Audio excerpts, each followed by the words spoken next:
Eh, Muy buenas tardes a todos y todas.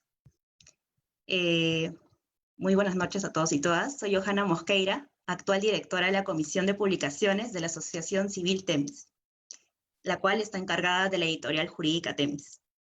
Les agradecemos por conectarse al evento de presentación de nuestra nueva publicación, Propiedad, Enfoque Urbanístico y Registral. En esta oportunidad contaremos con la participación de los 3 coordinadores de este proyecto: Gonzalo Puertas, Iván Ortiz Sánchez y Jorge Ortiz Pasco, así como la compañía de 3 autoras de esta publicación: Patricia Camacho, Laura Francia y Valeria Dufo.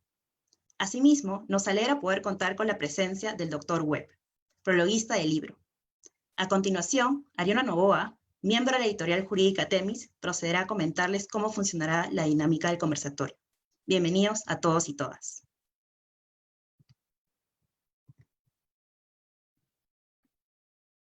Muy buenas noches, soy Ariana Novoa y en esta oportunidad seré la responsable de moderar este evento.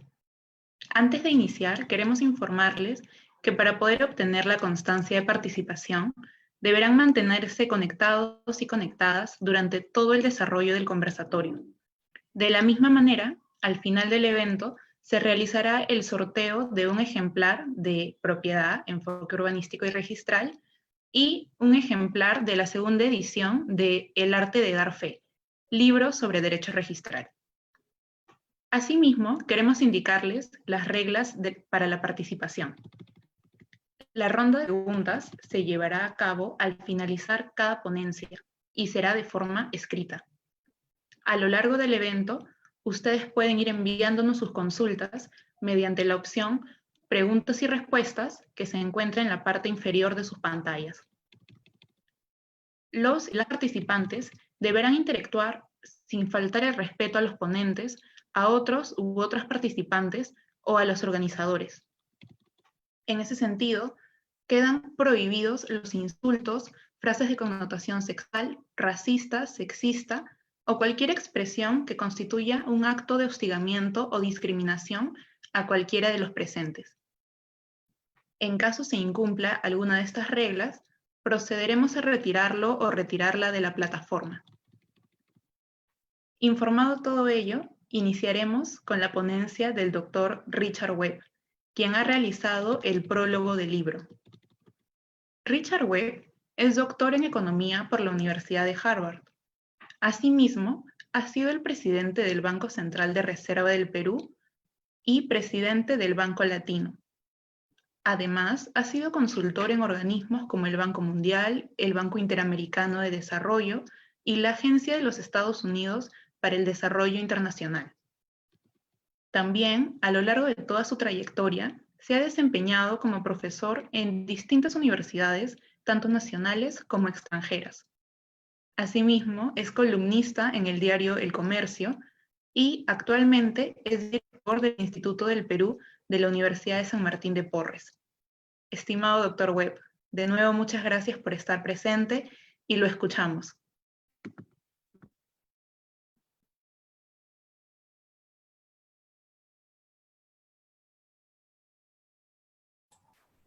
Buenas noches. ¿Se me escucha? Sí, Dr. Webb, lo podemos escuchar, pero creo que todavía no ha prendido su cámara. Ahora sí, perfecto. Ya, muy bien. Disculpa, no tengo mucha práctica. Buenas noches con todos y muchísimas gracias por la invitación para participar. Para mí ha sido una experiencia muy interesante, un reto en realidad, escribir un prólogo a una obra de derecho. Y acepté un poco por la amistad que tengo con Jorge Ortiz, pero también porque me fascinó el tema.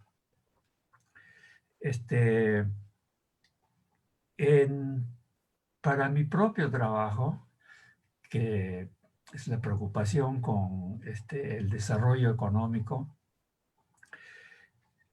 he estado más y más impresionado por el creciente papel de la urbanización.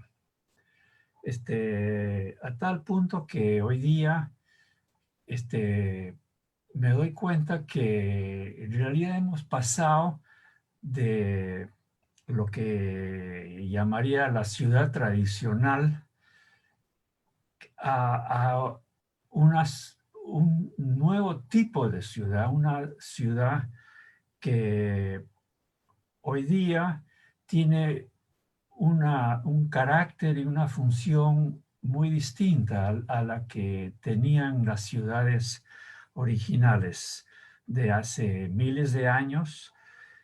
Durante miles de años las ciudades han sido centros esencialmente administrativos, desde donde un muy pequeño número de personas administraba poblaciones que eran esencialmente rurales y repartidas en territorios enormes. Entonces, esas ciudades existían, no necesitaban mucha gente y tenían un carácter donde los aspectos físicos, sobre todo de la misma ciudad, eran parte de los mecanismos de dominación, de control, de gobernanza de estos territorios. Por ejemplo, estaban llenos de edificios y formas de expresión religiosa, porque la religión siempre ha sido un instrumento de gobernanza. Casi muy recientemente, hace unos 200 años en términos de la vida humana, empezó la revolución industrial que transformó las economías del mundo, pero también uno de los instrumentos centrales de esa transformación fue la creación de un nuevo tipo de ciudad, una ciudad moderna, una ciudad esencialmente que es un motor productivo. Esa ciudad es la ciudad hoy en todo el mundo, y ciertamente es Lima. La ciudad moderna es mucho más dinámica en todo sentido que la ciudad tradicional y mucho más grande. Incluso las ciudades ahora están absorbiendo una mayoría de las poblaciones que antes vivían desparramados en áreas rurales, ahora están concentrándose en ciudades. En cualquier país hay un buen número de ciudades. Una de ellas es el centro administrativo de gobierno también, además de ser un ente productivo. En el caso de Lima, Lima es las dos cosas. Sigue siendo el centro de gobierno de un país, pero además es un centro productivo. Bueno, el hecho es que este nuevo carácter de la ciudad, yo no creo que ha sido muy entendido todavía. Y creo que eso, cuando empecé a leer los trabajos de esta colección que está publicando Temis, fue lo primero que empecé a preguntarme este planteamiento de algún aspecto del derecho urbano. Cada artículo trabajaba un aspecto del derecho urbano. Y me preguntaba, ¿y esto qué tiene que ver con el nuevo tipo de ciudad? El derecho urbano se ha adaptado o hasta qué punto se ha adaptado a este nuevo tipo de ciudad.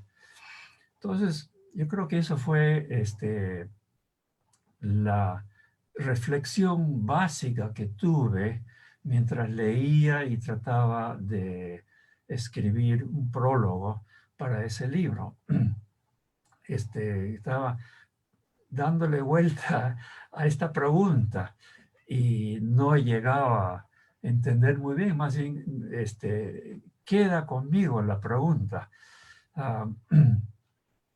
Es que una de las, uno de los aspectos centrales, diría, de un sistema de derecho es que sea algo relativamente estable y que corra en el tiempo y se mantenga y sea una referencia que da, que señala los caminos, lo que se puede hacer, lo que no se puede hacer, lo que corresponde a cada uno. Son lineamientos que corren en el tiempo y canalizan la actividad humana. Ahora, entonces, esto siempre ha sido el derecho en sociedades que todavía no cambiaban muy rápidamente y ciertamente ciudades que no cambiaban, cambiaban muy poco, crecían muy poco, mantenían sus razones de ser por mucho tiempo. Ahora estamos viviendo un mundo con ciudades que ya no son centros ahí estacionados y llevando una vida a través de mucho tiempo, una vida con ciertas funciones, ciertas relaciones. Ahora las ciudades son la figura que se me ocurre es que son mucho más como un vehículo, un carro, que está corriendo en una carretera. Entonces, la gobernanza de un vehículo ya no es tanto el de ciertas reglas fijas, se necesita mucho más a un chofer que está viendo que si hay una piedra en el camino ahí, un hueco ahí, o un carro que se viene por otro lado. Es una situación que está cambiando continuamente y que entonces la gobernanza requiere una mezcla algo distinta de ejecutivos, alcaldes y otras entidades ejecutivas de la urbe, junto con los lineamientos del derecho. Entonces, se me quedó la pregunta, ¿hasta qué punto el derecho que existe hoy, que tenemos hoy en el Perú para lo urbano, realmente es un derecho que está bien diseñado, que está adaptado a este nuevo tipo de ciudad? Esa es la conclusión principal. O sea que después de leer todos estos trabajos y tratar de escribir algo, el resultado de todo ese esfuerzo para mí fue simplemente una pregunta. Y esa es la pregunta que comparto con ustedes ahora. Muchas gracias. Muchas gracias a usted, doctor Webb, por su fantástica intervención. De todas maneras, este tema nos deja cuestiones sin resolver a muchos. Ahora continuaremos con la ponencia de Gonzalo Puertas, coordinador y autor del libro. Gonzalo Puertas es abogado por la Universidad de Lima y candidato a magíster en Derecho de la Construcción y Resolución de Disputas en King's College, London. También es asociado senior de Inmobiliario y Construcción de CMS Grau, destacado al equipo de disputas en infraestructura, construcción y energía de CMS Cameron McKenna Navarro, Olswan, LLP en Londres, Reino Unido.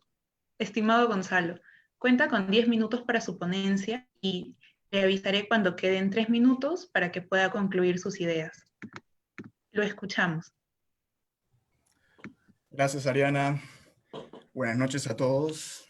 Gracias a Temis por la invitación. Yo quiero hablarles de 4 puntos que son básicamente cómo nació este proyecto, cómo nació este libro, esta idea, por qué lo hemos elaborado y para qué razones. Segundo, ¿qué es lo novedoso que trae este libro? Luego, quiero hablar un poquito de los artículos que yo he podido gestionar. Como es comprensible, no hemos podido invitar a todos y cada uno de los autores a hablar de sus artículos, pero yo quiero compartir un poquito de mensaje, las ideas claves que ellos tienen que compartir en sus propios trabajos.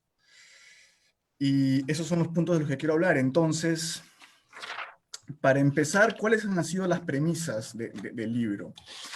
Pasa que la configuración del territorio, de las ciudades y con ello de la propiedad inmueble en el país es constantemente desafiada. Y es desafiada constantemente por diversas realidades que están superpuestas entre sí.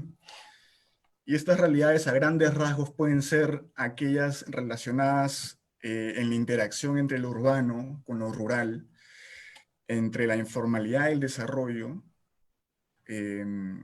y más recientemente con la cuarentena que hemos vivido por motivo de la pandemia.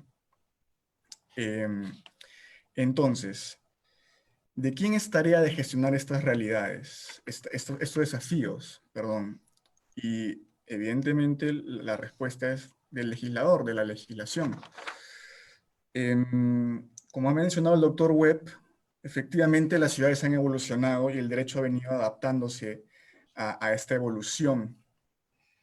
Pero la evolución de las ciudades ha sido tan grande que la legislación se ha tecnificado muchísimo.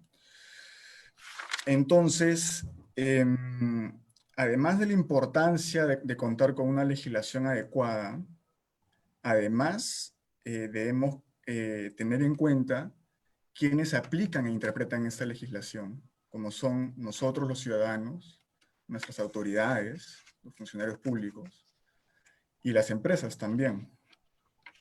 Entonces, aterricemos un poquito esta idea. ¿A qué nos referimos con esta superposición de realidades que desafían constantemente nuestras ciudades y la propiedad inmueble? Pues primero que todo, tenemos una geografía muy accidentada. Y no solo me refiero a las 3 regiones del país. Nosotros que vivimos en Lima, o al menos varios de nosotros, de los aquí presentes, o en las ciudades en las que vivamos, tenemos montañas muy cerca nuestras y podemos ver cómo la ocupación de esas áreas ha venido creciendo y extendiéndose, no solo a nivel de vivienda, sino también industrial, ¿no? Por otro lado, tenemos un catastro en progreso. Me refiero a que la información que proporciona la seguridad de la propiedad no está del todo actualizada, puede estar incompleta y es muy difícil a veces de conseguir, ¿no? Lo que nos obliga a invertir muchísimo tiempo y dinero en poder tener nuestra propiedad legalmente saneada, ¿no? Asimismo, contamos con un nivel alto de ocupación informal en las ciudades. Esto ha llevado a estirar las fronteras de las mismas, ¿no? Y a su vez, esto puede complicar lo que es el saneamiento de estas áreas para efectos luego de buscar el desarrollo de las mismas, como pueden ser obras de infraestructura nacional o cualquier otro proyecto, ¿no? Y tenemos un bajo nivel de cumplimiento de nuestra legislación, lamentablemente. Por ejemplo, a nivel nacional, las municipalidades invocan mucho su autonomía y con ello interpretan la legislación un poco a su manera, y entonces tenemos distintas interpretaciones en distintos lugares, lo que puede complicar la seguridad jurídica de los ciudadanos y los inversionistas, ¿no?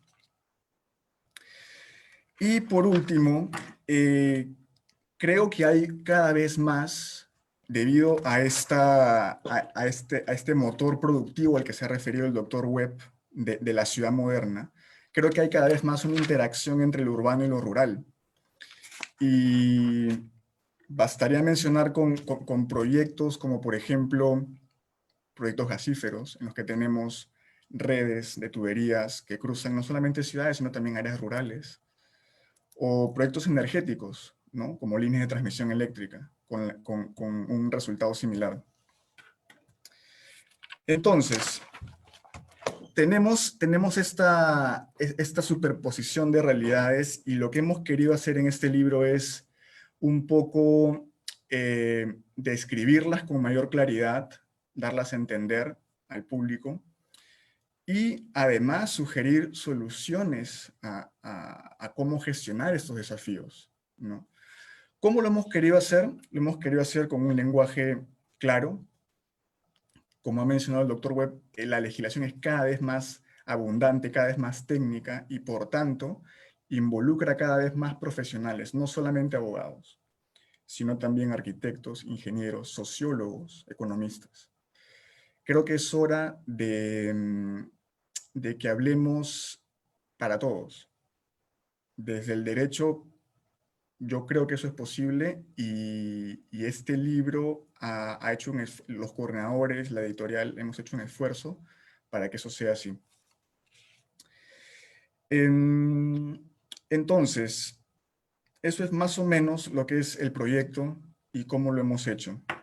Lo que quiero compartir ahora muy rápido es un poquito los artículos que yo he podido gestionar con mis autores.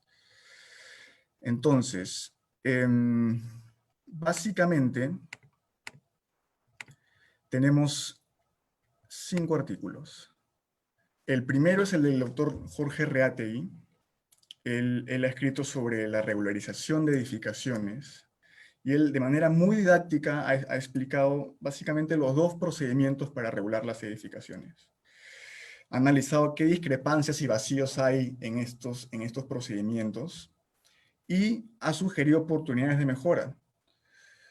Hay una parte muy interesante en su artículo que yo creo que es lo novedoso que caracteriza este libro, que es la utilidad económica, el espíritu detrás de esta regulación, y cómo puede redundar en un mayor desarrollo para nuestras ciudades. Contamos también con un artículo del doctor Erich Kästner sobre la inmatriculación de la propiedad estatal. Pasa que hay un alto porcentaje de propiedad estatal no inmatriculada en el país, lo que redunda en que el recurso tierra esté inutilizable y haya una pérdida de oportunidad de desarrollo de estas áreas, bien por el Estado mismo o por los inversionistas privados. Entonces, lo que propone Erich es una actualización del catastro nacional que facilite el desarrollo de estas áreas, ¿no? Tenemos también un artículo de Luis Felipe Pacheco sobre el procedimiento de trato directo de expropiación. Él analiza la importancia de estos procedimientos para viabilizar proyectos de infraestructura. Tiene un comentario muy interesante sobre el decreto de urgencia 003-2020, recientemente promulgado, y analiza las ventajas y desventajas del mismo, y asimismo sugiere oportunidades de mejora. Y tenemos también un artículo de la doctora Patricia Camacho. Ella me sigue en esta presentación, así que les comento muy rápido del mío. El mío es sobre cargas antiguas en los procedimientos de habilitación urbana. Pasa que en la década de los 60s y los 70s, las habilitaciones urbanas generaban un par de problemas debido a la irregularidad de los lotes, que es calles sin salidas y lotes irregulares. Entonces se legisló un par de cargas para gestionar esos problemas. Pasa que hoy en día que esos problemas se han solucionado, las municipalidades no están levantando estas cargas, lo que podría estar provocando una expropiación indirecta, que es lo que yo he tratado de analizar, de sugerir, y a su vez ir un poco más allá, en caso esta idea de la expropiación indirecta no prospere, y sugerir una modificación legislativa, ¿no? Básicamente, eso es lo que ha estado a mi cargo. Yo no quiero ceder la palabra, sino antes hacer un par de reconocimientos. El primero, a los coordinadores y a los autores de este libro, no solo por la calidad de su trabajo, sino también por el esfuerzo especial que ha significado hacerlo en un momento tan difícil como ha sido la cuarentena, en el que todos hemos estado complicados en nuestros respectivos trabajos, ¿no? Y segundo, quiero agradecer al equipo de Temis por apostar por este proyecto y por sacarlo adelante con el empuje que lo ha hecho. Yo he sido testigo de la capacidad de gestión que ha tenido el equipo de Temis, la visión y la mística que tienen detrás para sacar adelante proyectos a la par de una práctica del derecho hoy en día cada vez más moderna, ¿no? Muchas gracias a todos por su asistencia.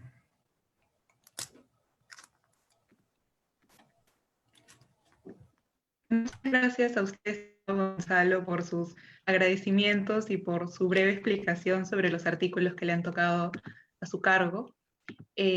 Ahora continuaremos con la ponencia de Patricia Camacho, autora del libro.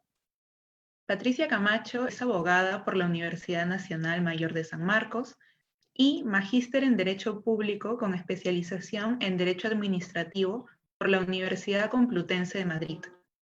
Además, cuenta con un magíster en Derecho de los Sectores Regulados con especialización en Energía por la Universidad Carlos III de Madrid. Actualmente, ella es asociada senior de Inmobiliario y Construcción de CMS Grau. Estimada Patricia, cuenta con 10 minutos para su ponencia y yo le comentaré cuando queden 3 minutos para que pueda concluir sus ideas. Le escuchamos. Muchas gracias, Ariana. Muy buenas noches y, bueno, nuevamente gracias por tan amable presentación.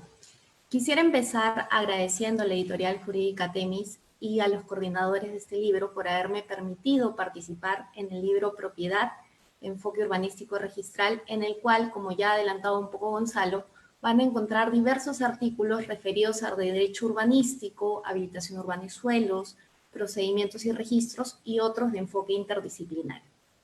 En esa línea, me gustaría comentar con ustedes brevemente en qué consiste el artículo de mi autoría que se denomina el derecho urbanístico como función pública. La idea del artículo nació y encontró su propósito al inicio de la cuarentena, cuando el gobierno dispuso que todos nos quedáramos en casa y nos laváramos constantemente las manos con agua y con jabón. En ese contexto me pregunté, ¿cuántas viviendas cuentan con agua u otros servicios básicos? ¿A qué se debe esta realidad? ¿Qué papel juega el derecho y en especial el derecho urbanístico? El artículo busca dar respuesta a estas interrogantes, para lo cual me he basado en datos proporcionados por el último Censo Nacional del 2017 y otros de fuente pública. El último censo revela, por ejemplo, que existe un déficit de cobertura de abastecimiento de agua de 9.7% de las viviendas censadas. Esto representa a más de 744,000 viviendas particulares que consumen agua provenientes de camiones cisterna, ríos, acequias u otras fuentes de abastecimiento. El Ministerio de Vivienda, por su parte, da cuenta que calcula que aproximadamente 5 millones de personas no cuentan con agua potable.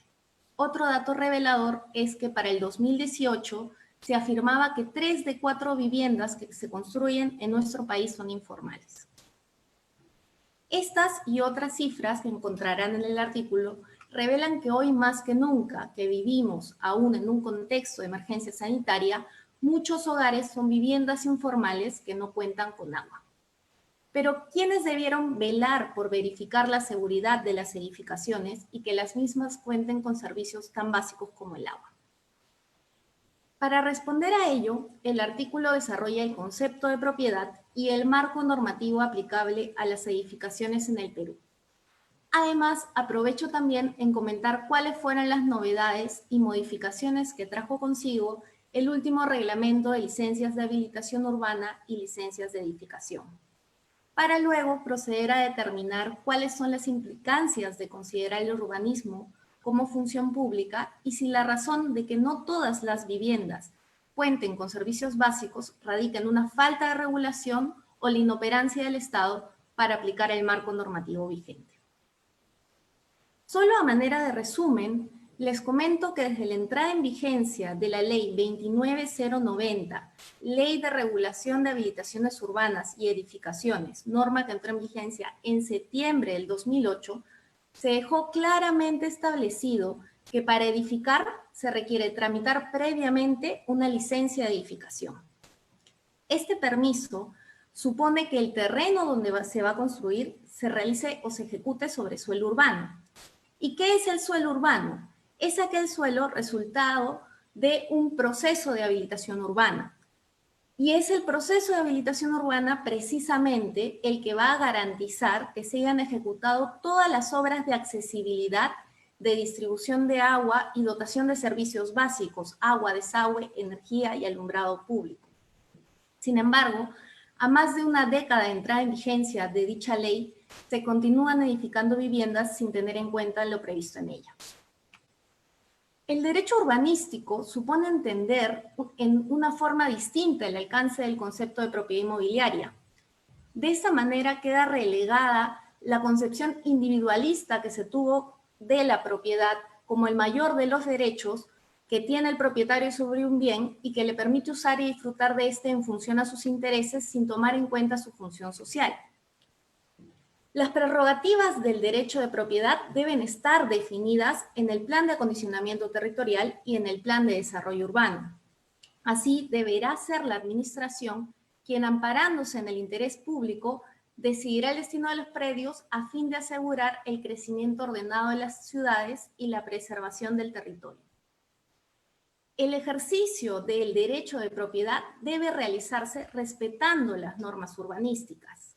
Serán las licencias de habilitación urbana y de edificación emitidas por las municipalidades distritales en el ámbito de su competencia y las provinciales en el ámbito de cercado, las que verificarán que este ejercicio sea compatible con los parámetros urbanísticos y edificatorios. De esta manera, siempre debe primar el interés general sobre el particular en aras de obtener un desarrollo urbano armónico, que es conocido como el principio de subordinación.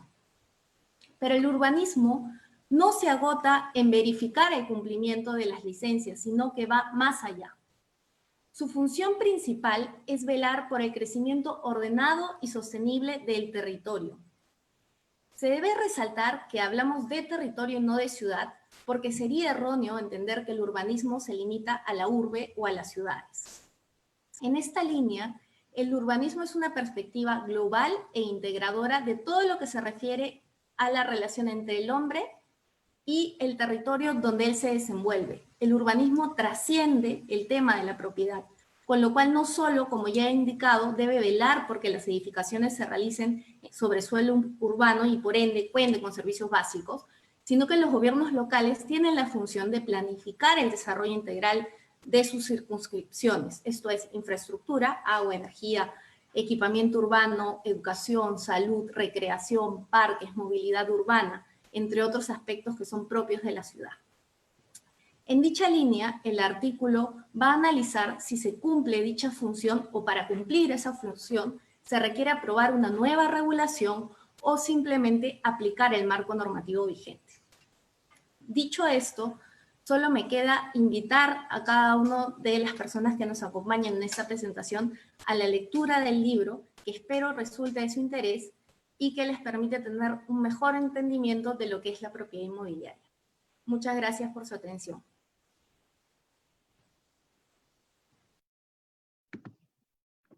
Muchas gracias a usted, estimada Patricia, por esa excelente exposición. Ahora continuaremos con el doctor Iván Ortiz, coordinador y autor del libro. Iván Ortiz es abogado, magíster en Derecho Constitucional y candidato a doctor en Derecho de la PUC. Él ha sido exvocal del Tribunal Nacional de Resolución de Controversias Hídricas de la Autoridad Nacional del Agua. Actualmente se desempeña como profesor del Departamento de Derecho y Escuela de Posgrado de la PUC, donde enseña Derecho Urbanístico y Legislación del Agua. Además, es miembro del Consejo Directivo del Organismo de Evaluación y Fiscalización Ambiental, OEFA, y miembro del Grupo de Investigación, Urbanismo, Gobernanza y Vivienda Social de la PUC, CONURB. Estimado Iván, cuenta con 10 minutos para poder comentarnos sobre su artículo y le avisaré cuando queden 3 minutos. Lo escuchamos. Muchas gracias, Ariana. Muchas gracias a Temis por la invitación. Felicitarlos por esta obra, felicitar en primer lugar a Temis, pero felicitarnos también todos los coordinadores y autores por haber llevado a cabo con éxito esta obra colectiva, académica y de reflexión sobre la ciudad, las áreas metropolitanas, sobre el derecho urbanístico, la propiedad, el derecho registral y también el derecho inmobiliario, ¿no? Algo de lo que Jorge conversamos. Con Jorge, otro coordinador, no nos poníamos de acuerdo, lo dejamos abierto. Entonces, yo quiero empezar diciendo, en primer lugar, destacar el aporte del libro. Yo creo que el aporte del libro tiene un aporte importante, en primer lugar, porque llena un vacío, porque no hay muchos trabajos en materia de derecho urbanístico. Existen, por supuesto, pero no existen muchos trabajos en derecho urbanístico en el Perú. Y creo que en ese sentido viene a cumplir un rol de reflexión, de compartir experiencias, conocimientos y experiencias prácticas sobre una mirada de la ciudad. En la ciudad, como ustedes pueden ver atrás, ahí en la imagen donde estoy yo, hay habilitaciones urbanas, hay edificaciones, hay suelo, hay vida social, hay planificación urbana, hay recursos naturales, hay un conjunto de cosas. Y el derecho tiene un rol que jugar. Y ha estado ausente el derecho. No ha estado muy presente el derecho en la reflexión de la ciudad. Creo que ese es un aporte del libro importantísimo. En segundo lugar, las ciudades y áreas metropolitanas en el Perú, según datos del INEI, son alrededor del 80%. Los centros urbanos en el Perú son un 80%, ¿no? Entonces, y 20% es rural, según datos del INEI del 2017. Por tanto, la trascendencia de las ciudades en la vida de las personas es esencial. Y el derecho no puede estar ausente. Es un primer tema, por eso el aporte del libro. Un segundo elemento de aporte tiene que ver con nuevamente el tema de la ausencia de muchas publicaciones o investigaciones en materia de urbanístico, mobiliario, vinculadas al tema del suelo, la propiedad, la habilitación urbana, las edificaciones, la informalidad urbana. Solamente basta decir que cuando yo egresé el año 93 y empecé mi práctica en temas urbanos, busqué bibliografía y no encontré bibliografía desde el derecho. Después de trabajar ya 10 años de experiencia, propuse el curso de Derecho Urbanístico en la Católica, la Universidad Católica, en la Facultad de Derecho, el año 2002. Ya en 2002, desde el cual dicto el curso de Derecho Urbanístico, ya encontré algunos libros. El libro de Hildebrando Castro Pozo y el libro de Oscar Macedo, de Derecho Urbanístico. Los únicos que encontré el año 2002. Y además de trabajos, obviamente, de economía, sociología urbana, antropología, pero de derecho solamente esos 2 libros. Hoy han contribuido ya otras obras, otros libros, como el de Gunther González, el de propio Hildebrando Castro Pozo, Macedo, Granados, un libro que yo también tuve el honor de publicar, Introducción al Derecho Urbanístico, y diversas publicaciones de diversos autores, entre los cuales está acá también Laura Francia, Jorge Ortiz, José Carlos Fernández, de Jorge Llanos, efectivamente, que han trabajado el tema de la propiedad, el suelo urbano, el derecho urbanístico, ¿no? Ese es el segundo elemento. El tercer elemento yo creo que es un aporte del libro, porque creo que el libro entremezcla lo académico con experiencia profesional, ¿no? Eso pueden ver en los artículos. Hay algunos artículos más académicos, hay otros artículos más, yo diría, de experiencia profesional, pero muy bien hechos, por supuesto. Son artículos de mucho contenido y otros que entremezclan ambas cosas. Y creo que eso es bueno, porque entremezcla la teoría con la práctica y genera un aporte, ¿no? Entonces, ese es, yo diría, el tercer elemento de importancia por el cual creo que el libro. Y el cuarto, porque a pesar que el libro tiene 4 capítulos, yo creo que se entremezcla en todo el libro lo urbano, lo urbanístico, con el derecho de propiedad, ¿no? El derecho inmobiliario, el derecho registral, ¿no? Y yo diría hasta el derecho ambiental y el tema de riesgos. O sea, se entrecruza, ¿no? Ese es un tema de discusión donde empieza el derecho urbanístico, donde acaba el derecho inmobiliario. Yo empiezo diciendo que para mí el derecho urbanístico, que tiene por objeto la función pública del urbanismo, las ciudades, las zonas metropolitanas, es un derecho administrativo especial, ¿no? Y en ese sentido, quiero empezar, ¿no?, diciendo que mi artículo versa sobre el derecho urbanístico en el Perú y el marco legal en el Perú. ¿Cuál es lo novedoso de mi artículo, creo yo? A pesar, ¿no? Lo novedoso es que aborda el derecho urbanístico desde los autores peruanos, ¿no? Trata de indagar y buscar las definiciones, los elementos, las características del derecho urbanístico, pero mirando a los autores peruanos. Ese yo creo que es un gran aporte del artículo que yo he planteado y que es una especie de estado de cuestión, de estado de la cuestión en el Perú sobre el derecho urbanístico en el Perú. Creo que ese es un poco el aporte que plantea y además el marco legal que le presenta. Segundo elemento que quiero plantear como artículo importante que yo he tenido oportunidad de poder presentar es el artículo del maestro, el profesor y amigo, colega Gilberto Mendoza y Fiorella Vázquez, que son, el artículo se llama Algunos alcances de la ley del suelo en el Perú, que viene a llenar un vacío desde el derecho. No hay casi, yo diría, un artículo o una reflexión académica sobre la necesidad de una ley del suelo en el Perú.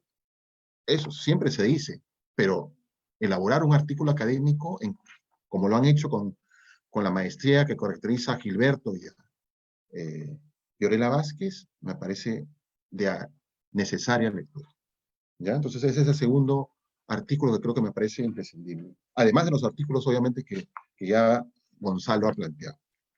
Un tercer artículo que creo que también es uno de los que yo estoy comentando porque es lo que yo he podido presentar, es el artículo de Eric Lau. El artículo de Eric Lau se denomina Instrumentos de Financiamiento Urbano y de Captura de Valor del Suelo, análisis de los mecanismos previstos en el Reglamento de Acondicionamiento Territorial y Desarrollo Urbano Sostenible. Este artículo pasa revista, ¿no?, a los mecanismos, ¿no?, de financiamiento, instrumentos de financiamiento en el reglamento, nuestro Reglamento de Acondicionamiento Territorial y Desarrollo Urbano Sostenible, como el DAES, ¿no?, los derechos, ¿no?, de edificación, ¿no?,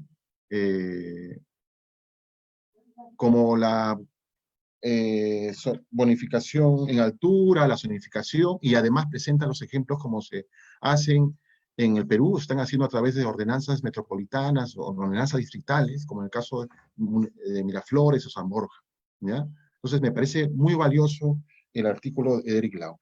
Luego tenemos el artículo de Ramón Chejade, que plantea unas reflexiones urbanas, y ahí plantea 3 elementos de reflexión. La necesidad de un tribunal urbanístico, administrativo urbanístico en el Perú, dada la fragmentación, dado el desorden que existe en la aplicación de las normas. Él plantea como una propuesta al tribunal urbanístico, luego el tema de los derechos de vía y el tema del SIU como mecanismo para poder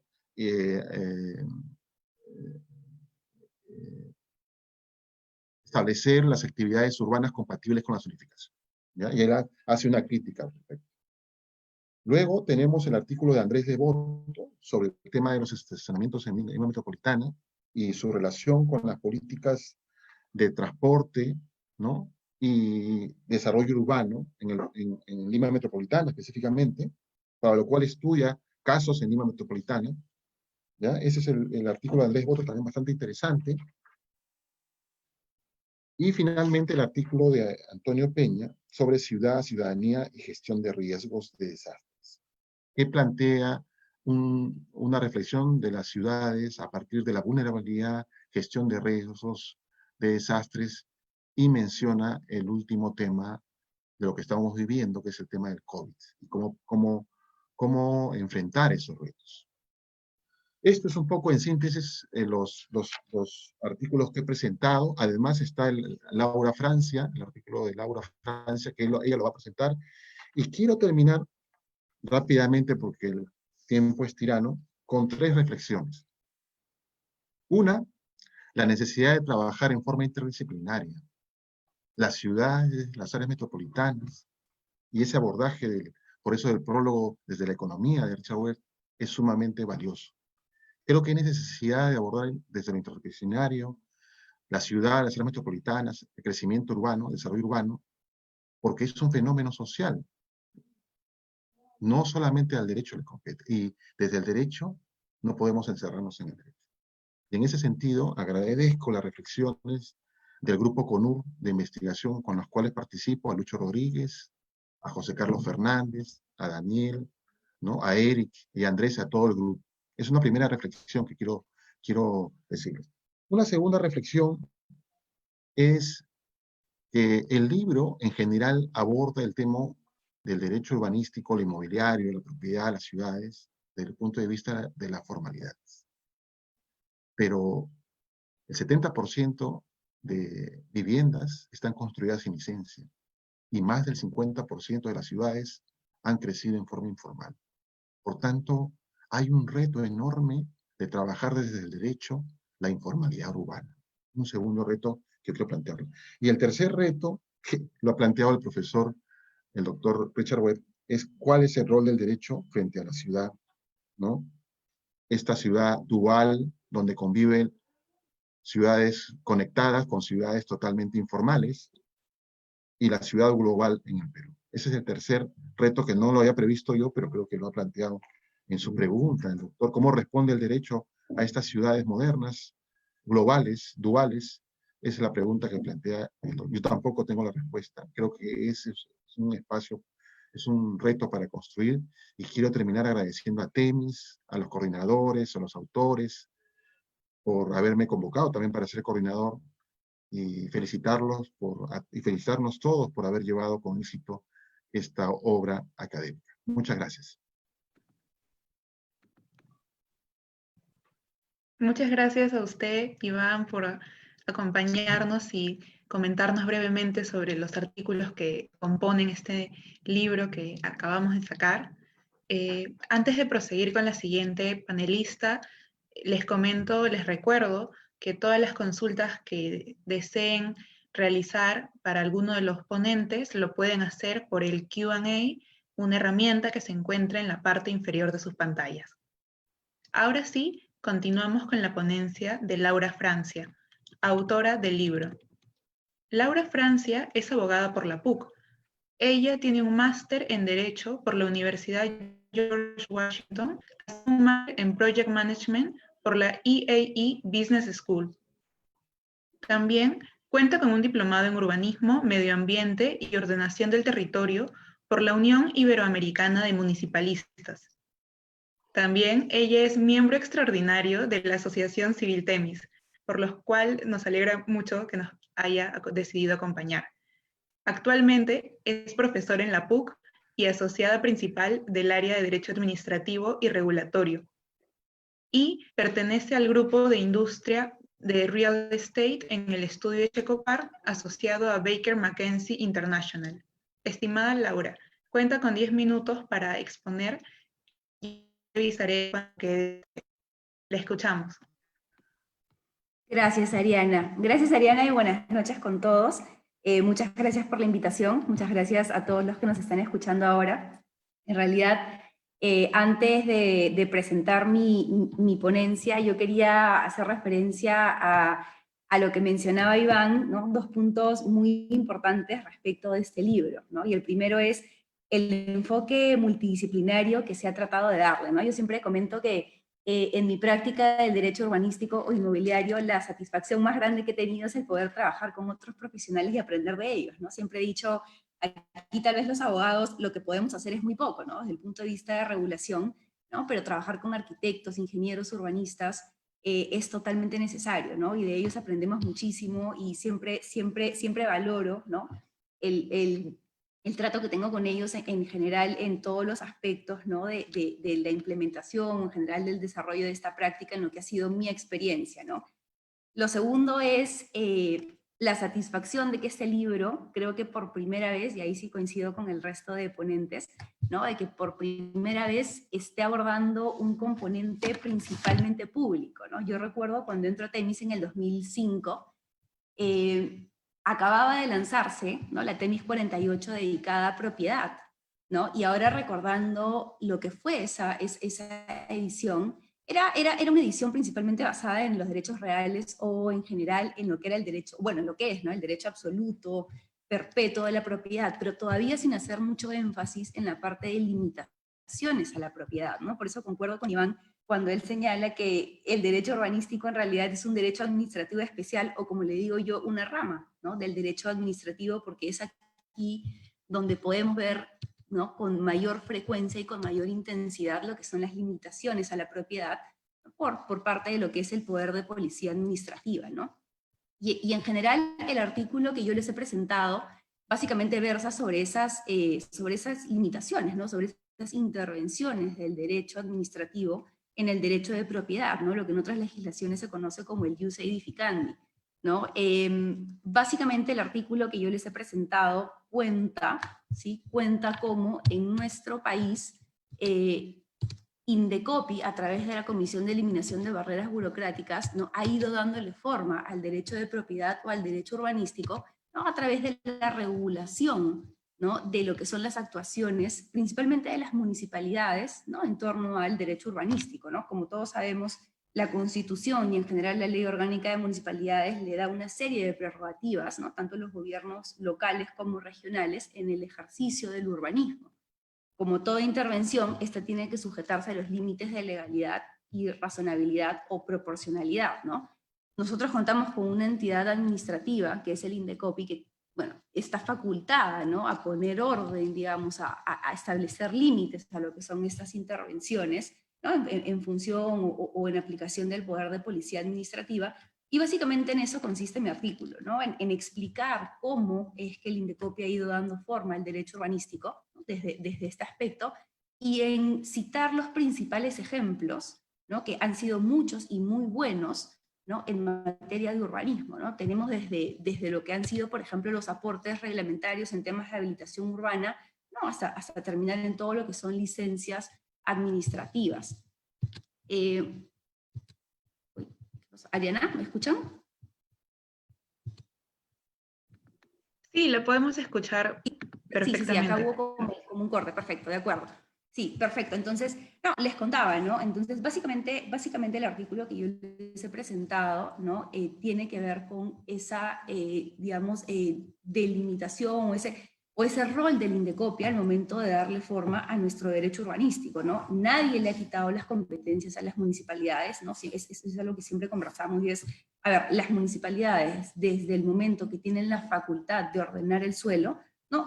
Son las grandes, digamos, son las grandes competentes, ¿no? En todo lo que es regulación del suelo, ¿no? Y en general de las ciudades, ¿no? No obstante, como contraparte, y esto es algo muy peruano, ¿no? Yo siempre cuando lo cuento a ver, amigos que, de otros países, ¿no? En general cuando hago presentaciones, no necesariamente con derecho peruano, ¿no? Siempre tengo que explicar que este rol que tiene la comisión, bueno, y la sala especializada en la eliminación de barreras burocráticas es muy peruano, ¿no? Creo que en ningún otro país la agencia de la competencia tiene esta facultad de ordenar, ¿no?, lo que es la actividad administrativa, ¿no?, en ordenación del suelo. Y ha sido muy, muy importante porque de hecho hoy por hoy el Ministerio de Vivienda tiene esta facultad, ¿no?, de emitir opiniones vinculantes e incluso de presentar denuncias, ¿no?, cuando hay una mala interpretación de la ley 29090, que como ustedes saben es la que regula, ¿no?, todo el tema de básicamente licencias, ¿no?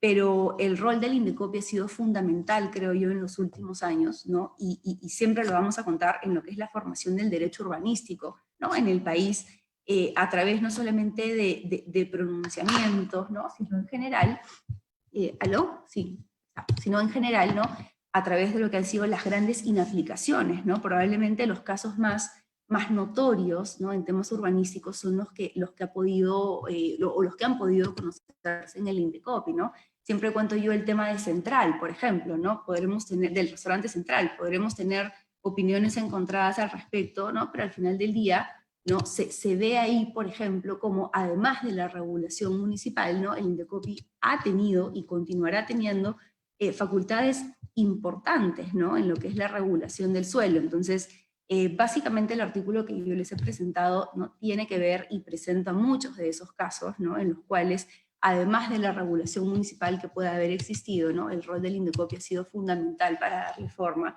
¿no?, a esta intervención.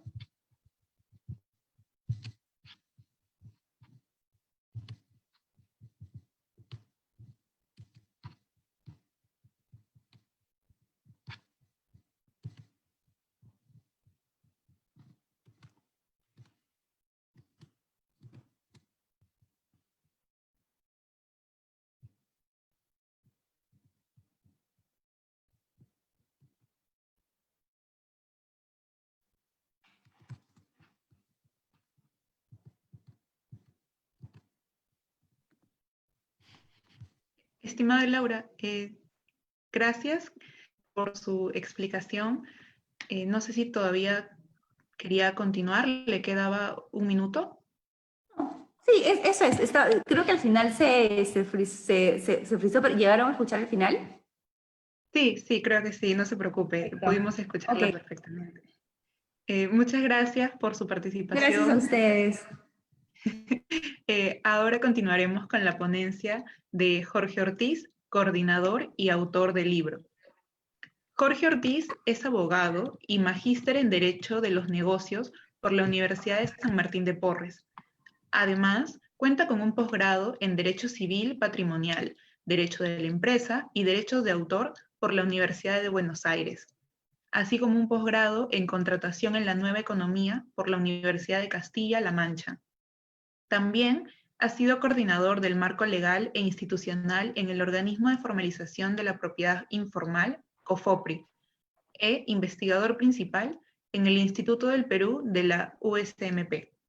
Asimismo, se ha desempeñado como Superintendente Nacional Adjunto de la Superintendencia Nacional de Registros Públicos y como abogado consejero del Estudio Checopar. Actualmente es profesor en la Facultad de Derecho de la PUC y en la Facultad de Derecho de la Universidad de Piura, y el director de la especialidad de posgrado en Derecho Registral de la Católica. Estimado Jorge, muchas gracias por acompañarnos. Cuenta con 10 minutos para su ponencia, le avisaré cuando le queden 3. Lo escuchamos. Bueno, muchísimas gracias. Buenas noches a todas y todos los participantes. Y quiero ser muy puntual. Primero que nada, quiero agradecer a Temis por esta oportunidad y a Iván y a Gonzalo por este nivel de coordinación que hemos tenido. Y principalmente, y lo digo así con todas sus palabras, el haber podido conseguir que nos acompañe Richard Webb. Richard Webb es la persona con la que, en la presentación que ha hecho Ariana, tuve la oportunidad de apoyarlo en una investigación que para mí hasta el día de hoy, no obstante ser abogado, creo que es el mejor derecho, el libro de derecho de propiedad que se ha escrito. Se llamó, se seguirá llamando La construcción del derecho de propiedad, el caso de los asentamientos humanos del Perú. Y ahí adentro, él toca un tema que a los abogados nos cuesta mucho. Y quiero poner este tema sobre la mesa porque he estado revisando el chat y veo que nuestros alumnos siempre están interesados por estos temas. En este libro, lo que se dice concretamente de los niveles del derecho de propiedad en Perú es que son 3. El primero es el famoso derecho expectaticio, el segundo es el derecho legal y el tercero es el derecho registrado.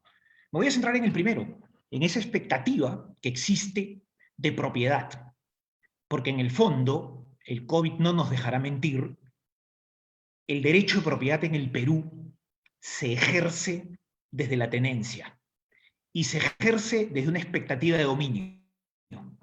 En el análisis cuantitativo que se hace en esta obra tan bien llamada La construcción del derecho de propiedad, que creo que refleja lo que pasa en la propiedad en el Perú, que pasaba y que sigue pasando hoy y seguro seguirá pasando mucho tiempo más. Me refiero concretamente a que esa expectativa es esa relación que tiene el poseedor con su tierra. Y si esta es una realidad y la base de lo que después será el urbanismo es ese derecho de propiedad sobre la tierra, me parece que todavía estamos un poco lejos de poder hablar en el país, por ejemplo, de una ley de suelos. No estoy en contra de ello, que la creo necesaria. Pero si el Estado es vencido todos los días, desde hace más o menos aproximadamente unos 70 años, entonces, ¿cómo podemos intentar hablar de planeamiento, de zonificación, de barreras, de limitaciones a la propiedad, de zonificación, de parámetros urbanísticos, cuando la ciudad, y otra vez digo, el COVID no me dejará mentir, tiene gente que creíamos que ya no existía y que sigue viviendo en los cerros de la ciudad? Porque ahora ya no se vive en los cerros que vemos cuando discurrimos o nos movilizamos por alguna carretera de las salidas de Lima, llámese Lima Este, Lima Sur o Lima Norte, como bien lo define el otro brillante analista de la propiedad en el Perú, y que fue José Matos Mar, en este libro brillante que se llama El Estado desbordado y la sociedad nacional emergente. Tuve la oportunidad de trabajar con los dos en sus investigaciones, y sigo creyendo que la propiedad en el Perú está desbordada y es un derecho expectaticio. Mis alumnos de derechos reales a veces sienten que les cuento demasiadas verdades para seguir creyendo que podemos empezar a hablar en el Perú de un ordenamiento territorial. La verdad que tenemos un gran problema social que enfrentar antes de creer que esto se va a solucionar con leyes y con un planeamiento urbano, cuando la gente en el Perú autoconstruye. Cuando la gente en el Perú no respeta una norma legal tan elemental como respetar un semáforo. Nada más. Y me refiero concretamente a los trabajos que me ha correspondido coordinar. Coordiné, no obstante que tiene muchas variables urbanísticas, con José Carlos Fernández, y le propuse que se refiriera a lo que ha sucedido con esta realidad expectaticia versus legal e informal de la construcción de un hotel en la ciudad del Cusco. Y que termine con un gran juicio, años después, producto justamente en parte de no respetar el ordenamiento y de querer siempre ir por el costado de la ley. También he coordinado el trabajo de Sofía Choque, exalumna mía en el programa de segunda especialidad en Derecho Registral de la Universidad Católica, y que se refiere a esa relación que existe entre el patrimonio cultural y los bienes monumentales de entorno, porque el Tribunal Registral se ha pronunciado sobre ellos, y son aquellos que están alrededor de un bien integrante del patrimonio cultural. También tuve la oportunidad de coordinar el trabajo del profesor Moisés Arata, profesor de la segunda especialidad y del pregrado en la Facultad de Derecho de la Universidad Católica. Y Moisés, hincado por uno, se animó por fin a escribir sobre la realidad práctica de las habilitaciones urbanas en el Perú. Y también he tenido el gusto, porque trabajé con ella en el estudio Checopar y ahora es adjunta en más de uno de mis cursos, y me refiero a Valeria Dufo, que vendrá a continuación. Y no quiero ocupar un espacio que creo que le corresponde a Valeria en el trabajo tan interesante que ha hecho. Quiero simplemente invitarlos a todos y a todas a revisar este texto que ha terminado siendo una obra que en honor a la verdad nos ha desbordado a todos. Y me viene a colación otra vez José Matos Mar, ¿no? En esta su famosa primera obra, Desborde Popular. Y también quiero quedarme con esa frase de Richard cuando analiza la construcción del derecho de propiedad en el Perú, refiriéndose concretamente al caso de los asentamientos humanos, y dice derecho expectaticio. Yo quiero que ustedes salgan de hoy, de aquí, con una expectativa por este libro. Y lo busquen, porque adentro hay toda una riqueza de diversidad de pensamientos. He dejado para el final, porque no puedo hablar de mi artículo, el cual he escrito para esta obra, y que está referido concretamente a dos realidades que también están desbordadas por la informalidad. Y me refiero concretamente a las superficies limitadoras de obstáculos, que es aquella limitación al derecho de propiedad en la cercanía de los aeropuertos, y basta con tomar un avión y volar a cualquier ciudad del Perú para encontrarse que la superficie limitadora de obstáculos y el crecimiento urbano ha bordeado y sobrepoblado la cercanía de las pistas de aterrizaje y ha acercado a los aeropuertos, y como tal, ¿de qué superficies limitadoras de obstáculos hablamos? Y en este artículo también me refiero a las famosas fajas marginales de los ríos, que también bastaría solamente mirar 3 años atrás, cuando se desbordaron toda gran parte de los ríos del Perú, y encontrarnos con una realidad: la gran ausencia del Estado en determinar qué es una faja marginal adyacente al cauce de un río, o como un municipio, en lugar de cuidar y precautelar el cauce natural de un río, o de un río seco, como pasó en Punta Hermosa y como pasó en San Bartolo, se dedica a consentir que las constructoras que desarrollan obras con licencia en estas dos jurisdicciones de Lima, repito, Punta Hermosa y San Bartolo, viertan todos sus desechos, a los cauces de estos ríos secos. Y cuando se activaron las quebradas en la parte altoandina de la ciudad de Lima, pues simplemente encontraron colmatadas las mismas y vinieron los famosos desbordes. Esta es nuestra realidad. Y por tanto lo que tiene que haber es un cambio de conductas. Y tiene que haber un cambio no solamente con normas legales, sino tiene que haber un cambio que exista y tenga relación directa con la conducta de las personas que muchas veces no sienten como suyo lo público. Y para eso también necesitamos un Estado fuerte, un Estado que haga respetar las normas, porque normas existen y me atrevería a decir que sobran. El problema está en que nadie las cumple. Bien, por favor, los invito, y no les quito más tiempo, estoy en los 10 minutos exactos, a revisar esta obra que nos ha costado mucho esfuerzo, mucha dedicación y a la cual hemos puesto muchas ganas. Muchísimas gracias por esta oportunidad de poder compartir con ustedes este espacio, como siempre, académico. Y una vez más, muchísimas gracias a Temis, muchísimas gracias a los autores y autoras, muchísimas gracias a Gonzalo y a Iván, y por sobre todo, Richard, muchísimas gracias por volvernos a cruzar en el camino de la propiedad en el Perú.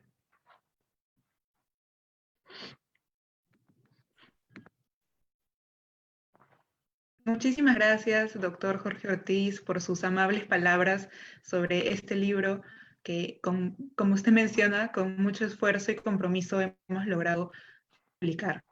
Ahora continuaremos con la exposición de Valeria Dufo, autora del libro. Valeria Dufo es abogada por la PUC, así como titulada en el programa de segunda especialidad en Derecho Registral por la misma Casa de Estudios. Además, se desempeña como adjunta de docencia del curso Reales y Propiedad en la Facultad de Derecho de la PUC y del curso Derecho Registral en la Universidad de Piura.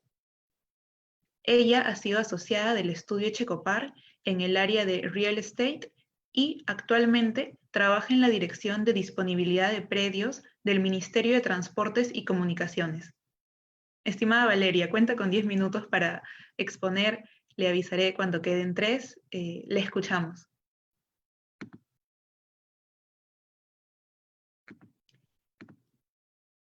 Valeria, disculpa, pero tu micro está apagado. Ya, ok. Gracias. Gracias por el aviso.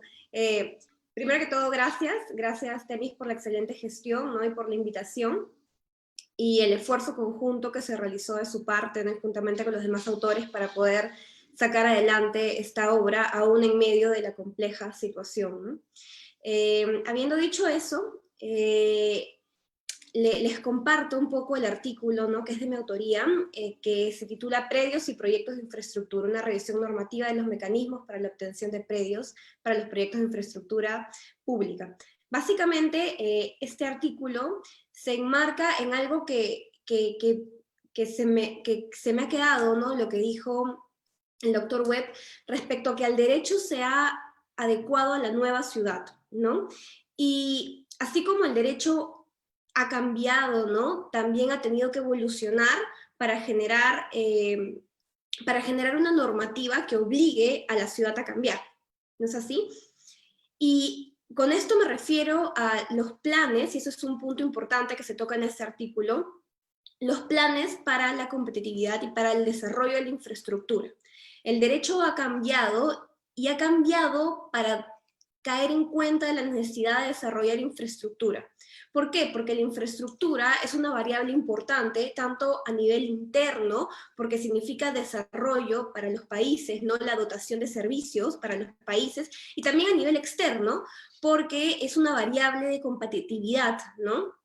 A nivel global. Entonces, por ejemplo, el We Forum en su reporte anual el año pasado señalaba que en lo que es infraestructura el Perú estaba en el puesto 88 de 141 países que fueron evaluados, ¿no? Lo cual es un promedio bastante bajo, y a partir de eso, ¿no? El país, ¿no? Dándose cuenta de que por muchos años consecutivos el tema de la infraestructura venía siendo una de las ramas, una de las áreas más afectadas y que le impedían estar en una competitividad adecuada a nivel mundial, es que ha sido de alguna forma agresivo en implementar planes que se centralicen en cuáles son los proyectos de infraestructura que deben ser priorizados. Entonces, el artículo lo que hace es analizar cuáles son estos planes y cuáles son los vehículos para poder llegar a la meta, que es la infraestructura, mejorar la infraestructura a nivel nacional, ¿no? Y estos planes son básicamente la Política Nacional de Competitividad y Productividad, que se lanzó en el 2018, y el Plan Nacional de Infraestructura para la Competitividad, que es conocido como PNIC, que se lanzó el año pasado, y el cual señala cuáles son los planes, 52 proyectos, que son priorizados, y en base a eso, ¿no? Se han modificado una serie de normas que lo que buscan es agilizar la ejecución de los proyectos. Aproximadamente de estos 52 proyectos priorizados, el 46% se encuentra en etapa de ejecución. Y el problema central, y también algo que me animó a generar este artículo, es que la mayor cantidad de estos proyectos se encuentran retrasados en la entrega de terrenos, ¿no? Entonces vemos de que, si bien es cierto, la ciudad necesita de infraestructura, del mejoramiento de infraestructura, justamente los problemas y los vacíos legales y las constantes barreras burocráticas, ¿no? Y todos estos problemas que los distintos autores han señalado en sus ponencias se evidencian, ¿no? Terminan siendo una traba que el mismo Estado encuentra para poder avanzar en los proyectos de infraestructura. Se vuelve como un círculo vicioso en el que el Estado necesita implementar infraestructura, elabora planes para implementar infraestructura, pero ¿cuál es su principal problema para implementarla? Poder brindar los terrenos. Ahora bien, siendo ese su mayor problema, ¿no? El segundo eje central de este artículo, lo que busca es estudiar cuáles son los mecanismos mediante los cuales se puede brindar o se pueden adquirir los predios para estos proyectos de infraestructura. Y nos centramos en la 1192, ¿no? Que, como se señala en el artículo, es la mal llamada ley de expropiaciones, porque en realidad es un cuerpo normativo muchísimo más variado, que contiene distintos mecanismos como el trato directo, como el pago de mejores, liberación de interferencias, transferencias interestatales y demás, saneamiento, ¿no? Que permiten justamente traspasar esta barrera, que es una traba para los proyectos de infraestructura, destrabar el mismo y poder continuar con los proyectos de infraestructura, ¿no? Asimismo, lo que busca el artículo es hacer una crítica al mismo proceso en el cual la ausencia, por ejemplo, de un catastro determinado, la ausencia de una ley de suelos, que también se mencionó por otros ponentes, ¿no? Genera de nuevo una traba para identificar quiénes son los propios propietarios, los propios poseedores de los suelos. Entonces, algo que podría parecer en una norma bastante simple, como identificar quién es el propietario, quién es el poseedor, y parece bastante simple en la práctica, ¿no? Y es algo que en práctica en el ministerio se puede caer en cuenta, ¿no? Identificar en una extensión de kilómetros, de proyectos de kilómetros, ¿no? Quiénes son los poseedores, quiénes son los propietarios, sin una base catastral, se vuelve una tarea muy difícil, ¿no? Muy difícil, y que también dificulta la negociación, dificulta la identificación, y eso retrasa los procesos, y finalmente los perjudicados terminamos siendo los peruanos, ¿no? Entonces, lo que básicamente, ¿no?, intenta este artículo, de nuevo, es poder dar una mirada general, ¿no?, de la necesidad y la importancia de los proyectos de infraestructura pública en particular, y cuáles han sido las implementaciones, las últimas implementaciones normativas de priorización de estos proyectos, y los planes y los vehículos y métodos por los cuales estos proyectos pueden llevarse a cabo, ¿no? Siendo los planes, los que ya mencioné, los de competitividad, el PNIC, la política de competitividad. Asimismo busca hacer una crítica a cada uno de estos procedimientos, porque hay algunas cosas que siempre pueden ser mejoradas, ¿no? Y los invito a leerlo, a leer el artículo, para poder compartir con ustedes lo que se ha trabajado en el mismo. Mariana. Sí, muchas gracias, estimada Valeria, por tu exposición de tu muy interesante artículo, que ha enriquecido, igual que todos, este libro que ahora estamos presentando. Ahora daremos inicio a la ronda de preguntas. A continuación, procederé a leer algunas de las muchas consultas que nos han estado enviando a lo largo del evento. De antemano, las disculpas del caso si es que no se puede leer la pregunta que alguno de los asistentes en particular ha enviado, pero entenderán que por cuestiones de tiempo hemos tenido que elegir solamente algunas. La primera pregunta que tenemos es para el Dr. Webb. La pregunta dice: Dr. Webb, usted menciona que el derecho urbanístico se ha adaptado a las nuevas ciudades. ¿No cree que en realidad las ciudades no se han dado normativas urbanísticas y por ello tenemos mucha informalidad urbana? Dr. Webb, le invito a contestar esta consulta que uno de los asistentes nos ha remitido. No sé si la ha podido escuchar, si desea que la vuelva a repetir.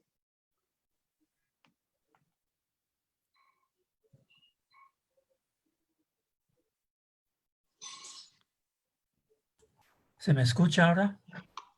Sí, se le escucha, pero todavía faltaría activar su cámara. Ah.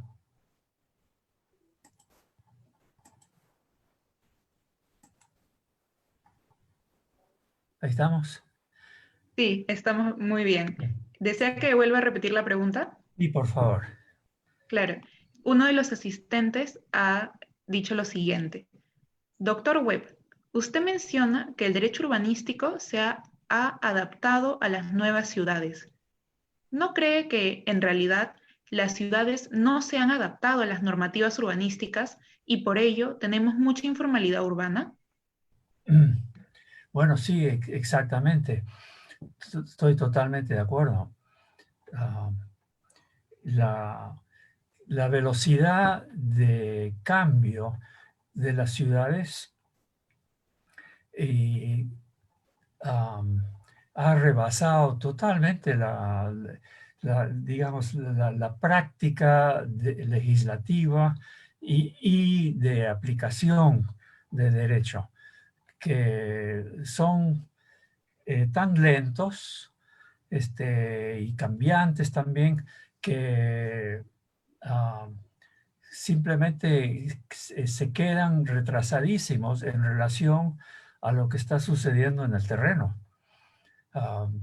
Y nada más evidente que el caso de Lima. Como mencionó Jorge Ortiz, todo eso ha sido excelentemente documentado por José Matos Mar, y muchos otros estudios han estado siguiendo esto desde hace ya medio siglo, que cuando empezó a dispararse Lima, no veo posibilidad que el sistema legal realmente funcione si es que no se encuentra una forma de hacer derecho y aplicar derecho muchísimo más ágil. O sea, está simplemente perdido el sistema legal ante la velocidad de lo que está pasando en la ciudad.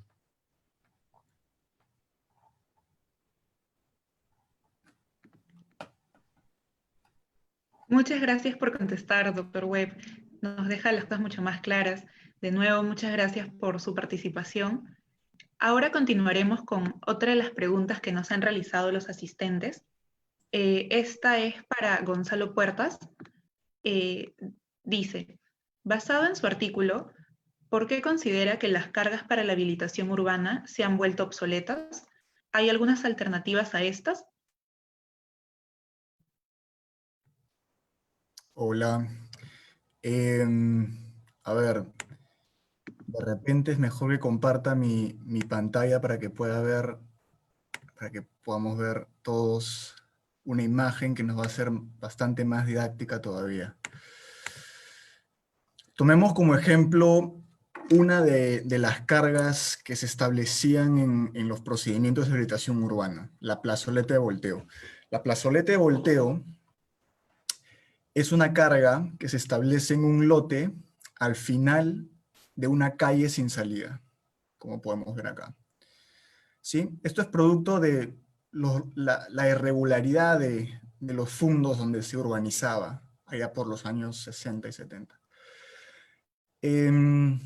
Pasa que estas calles con el tiempo luego se completaban por la urbanización colindante, de tal forma que la finalidad para la cual se establecía la plazoleta de volteo se cumplía y por tanto la plazoleta como tal devenía en obsoleta.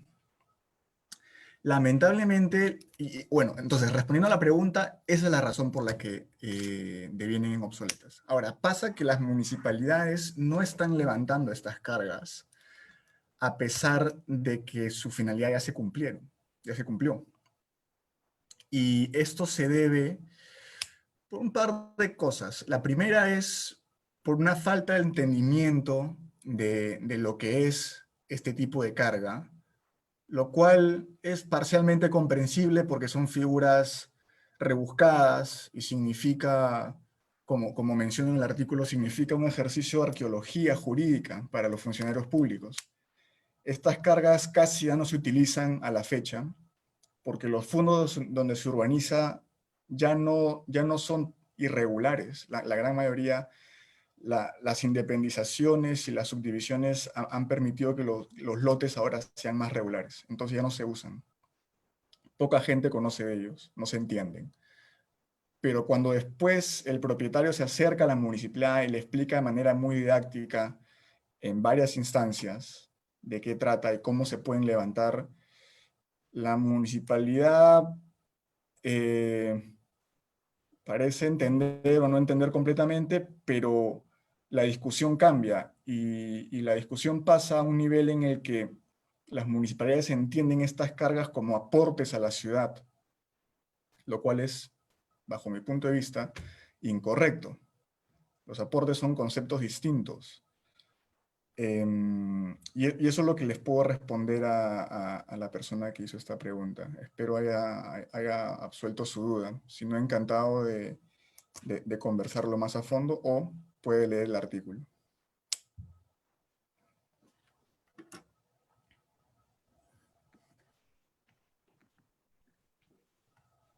Muchas gracias, Gonzalo, por aclararnos y dejarnos con más idea de qué se trata este tema.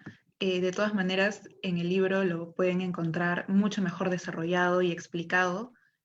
A continuación vamos a tener una pregunta para el doctor Jorge Ortiz, que indica: uno de los problemas que genera la aplicación del decreto legislativo 1193 es la duplicidad de partidas. En el registro, la información es inexacta y la realidad extrarregistral arroja otros titulares. Entonces, considerando que el registro no es obligatorio por imperio del artículo 949 del Código Civil, ¿cuál considera que podría ser una forma de cómo lograr el trato directo con los titulares actuales en este supuesto de duplicidad de partidas? Gracias. Bueno, muchas gracias a usted por la pregunta. Primero quiero decirle que el registro no es obligatorio, como usted bien lo ha dicho, para el 949, que solo se refiere a un acto inscribible en el registro, ¿no? Y en el registro tranquilamente hay unos 300 actos inscribibles que la realidad, una vez más, ha terminado mandando y ha terminado, entre comillas, obligando a muchas personas a tener que registrar. Hoy todo el mundo busca que registrar. Y efectivamente no tenemos un registro constitutivo ni obligatorio, salvo para el tema de la hipoteca y para el tema de obtener personería jurídica en el caso de las personas jurídicas societarias y de las personas jurídicas civiles y creadas por ley. Entonces, esta tesis de que el registro es obligatorio porque el 949 es solo para el 949, que es solo la transferencia de propiedad. No obstante ello, lo que más se inscribe en el registro de los actos que llegan a él justamente son las transferencias de propiedad. Primer punto. Segundo punto. Se ha hablado esta noche y mucho del tema del catastro. Ese es el gran problema del país. El país no tiene catastro.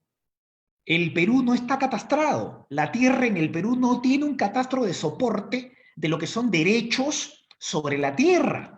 Y en el Perú nos hemos dedicado durante toda la vida a inscribir derechos de propiedad o derechos reales desde papeles, desde escrituras públicas, desde sentencias, desde resoluciones administrativas. Y de la noche a la mañana, ya hace unos 20 años, se empezaron a exigir grafías, planos, ¿sí? Que en el tiempo han ido mutando y han ido cambiando hacia determinadas técnicas que se vienen exigiendo en el mundo, y me parece muy bien. Entonces, ¿qué ha terminado sucediendo? Que quien se inscribió primero ganó un espacio en el registro. Ahora viene uno con la técnica propia de un plano o de algo georreferenciado o de una estación satelital, y entonces dice que está superpuesto con el que ya está inscrito. Y debería ganar el que está inscrito porque por principio registral gana quien llega primero al registro. Pero eso no es lo que está sucediendo. Entonces lo que termina sucediendo es que se generan superposiciones gráficas, no superposiciones físicas. En el registro y en el mundo no hay superposiciones físicas. El tema es muy sencillo. ¿Quién construye una casa encima de otra? Nadie, nadie. Yo siempre pongo el ejemplo de este mundo que me fascina, que es el de la propiedad informal, y pongo ejemplo dignamente al Cerro San Cristóbal. Ni en el Cerro San Cristóbal, en el que se han construido casas una encima de la otra por el espacio físico que ocupan, me refiero a la ladera de un cerro, ni siquiera en ese supuesto la casa está construida encima de la otra. Y resulta que ahora el registro nos viene a hablar de duplicidades y de superposiciones que en el fondo son mentales y físicas, pero no de derechos.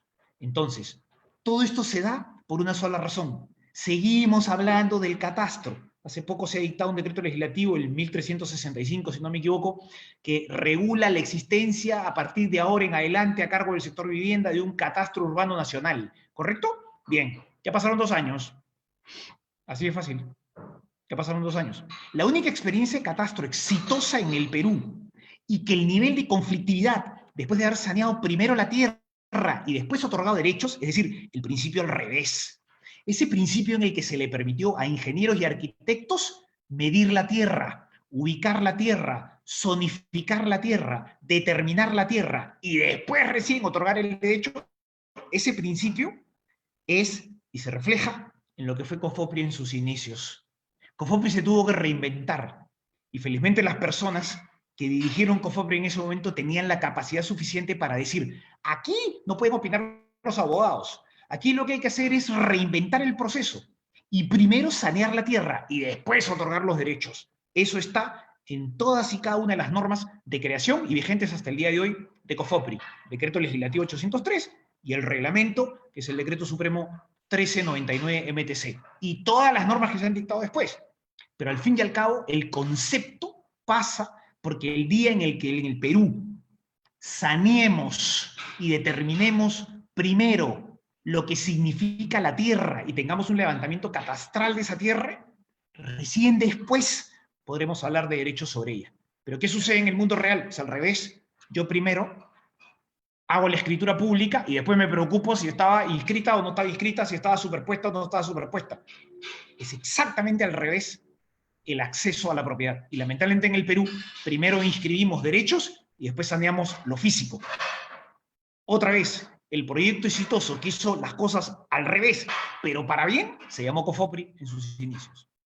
Eso es. Muchísimas gracias.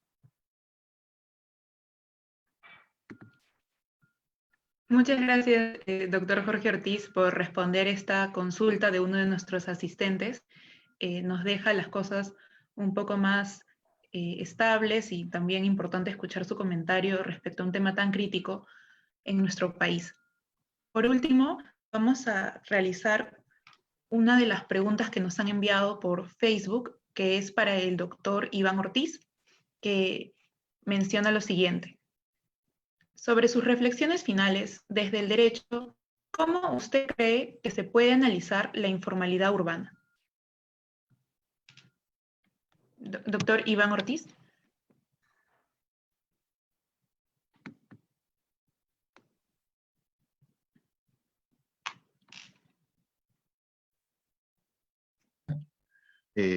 Yo creo que es la principal forma, es más del 50% del suelo urbano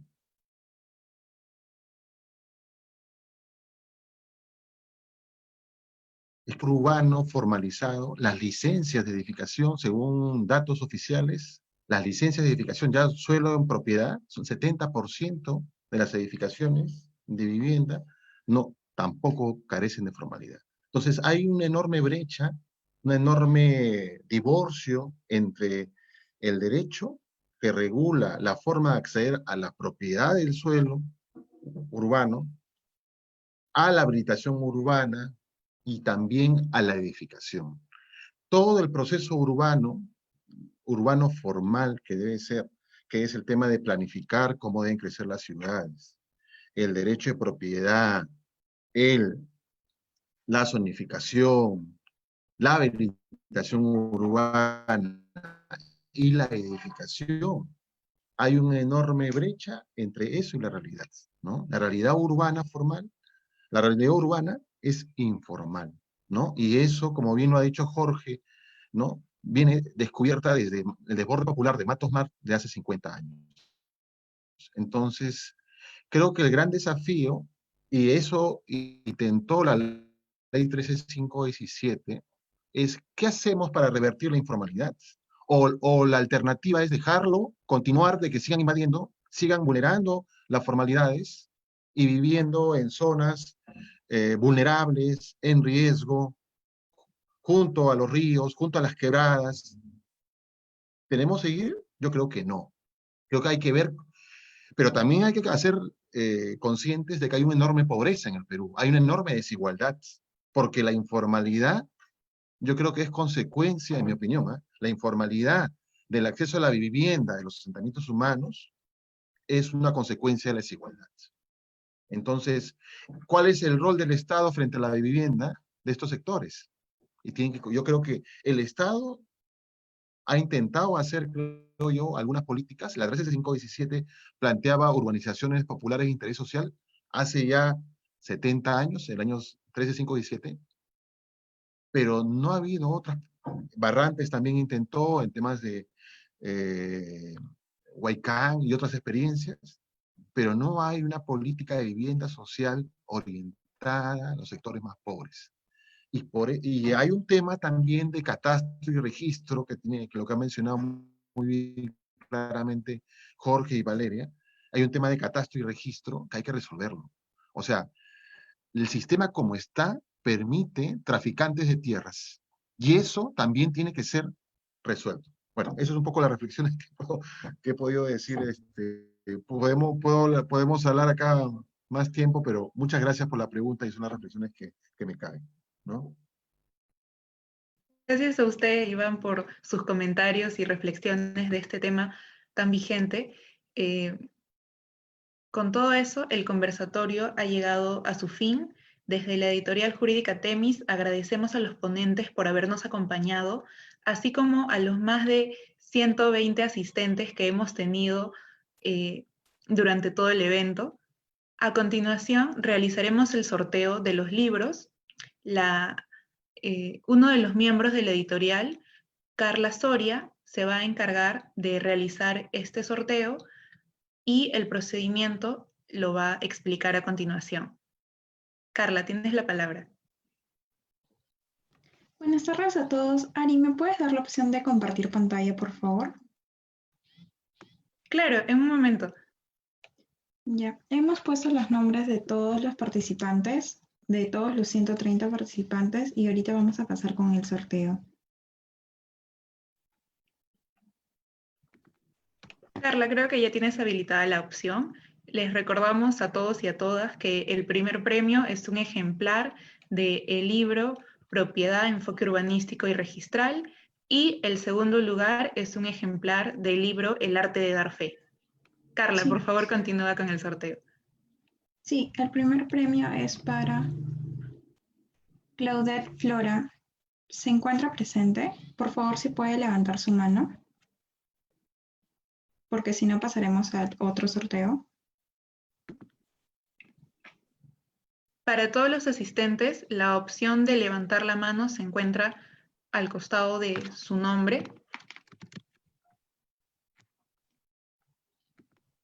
Ok, vamos a pasar con otro. Rosa Quintana.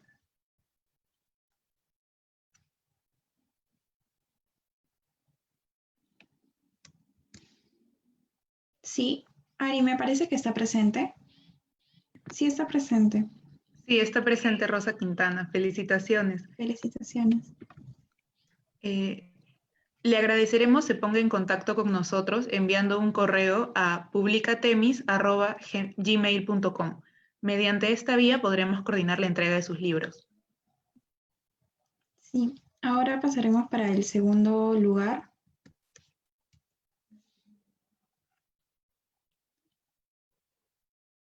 Leslie Culquicóndor Becerra, ¿te encuentras presente? Sí, Ari, ahí está. Excelente, felicitaciones a ti también, Leslie. Igual que para nuestro otro ganador, ponerse en contacto con nosotros enviando un correo a publicatemis@gmail.com. Mediante esta vía coordinaremos cómo se realizará la entrega. Por último, les recordamos a todos los asistentes que las constancias de participación